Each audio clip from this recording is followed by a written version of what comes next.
এত সুন্দর করে সাজিয়ে পুজো দিচ্ছ আজকে? আরে ঠাকুরকে এত সুন্দর করে পুজো দিচ্ছি, স্বপ্ন পূরণ, স্বপ্ন পূরণ। হ্যাঁ, দিয়ে কি স্বপ্ন পূরণ বলতো? কি বলো? আরে বন্ধুরা, তোর একটা ফেসবুকে চ্যানেল ছিল না? হ্যাঁ। তুই সেই চ্যানেলটা সবসময় ঠাকুরকে বলতি, অনেকদিন থেকেই তো করছিস, আর ঠাকুরকে বলতি, হ্যাঁ ঠাকুর যদি আমার ওই চ্যানেলটা টাকা ঢোকে তাহলে ফার্স্ট পেমেন্ট দিয়ে তোমাকে ফল মিষ্টি মালা দিয়ে পুজো দেবো। তাই তো স্বপ্ন পূরণের জন্য আজকে এই এত কিছু মানে আয়োজন, আর তার সঙ্গে আমারও স্বপ্ন পূরণ।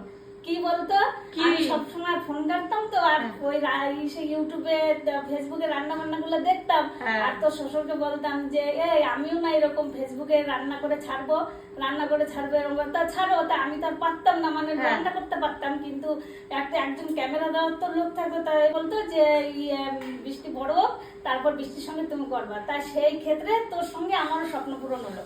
আমিও রান্না বান্না করে ছাড়ছি ফেসবুকে, ইউটিউবে, তো এত ভালোবাসা দিচ্ছে বন্ধুরা, আমারও স্বপ্ন পূরণ হয়ে গেল। তাহলে দেখতে থাকো, আমি পুজো দিচ্ছি। কত সুন্দর করে সাজিয়েছো আজকে। হ্যাঁ, খুব সুন্দর লাগছে। আমার অনেক দিনের স্বপ্ন পূরণ ছিল, জানিস, মানে স্বপ্ন মানে ছিল যে করবো।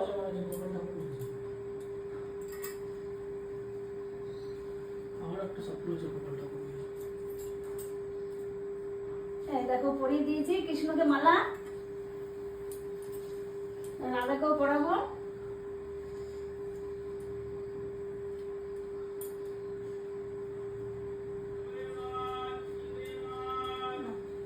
দাঁড়াও, সময় চুরিটা করতে আমি পড়ে দাঁড়াও।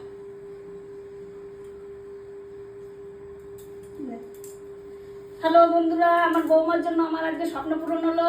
তোমরা এরকম ভালোবাসা দিও আর আশীর্বাদ করো, যেন আমার বৌমা অনেক দূরে পৌঁছাতে পারে, আর আমিও যেন অনেক দূরে পৌঁছাতে পারি। এবার ফল কাটবো, বুঝলি, সব গুছানো হয়ে গেছে, এবার এই যে ফল আর মিষ্টি এনে এই দেখ সাজিয়ে গাজিয়ে দিয়েছি। দেখো কত সুন্দর ফল মিষ্টি।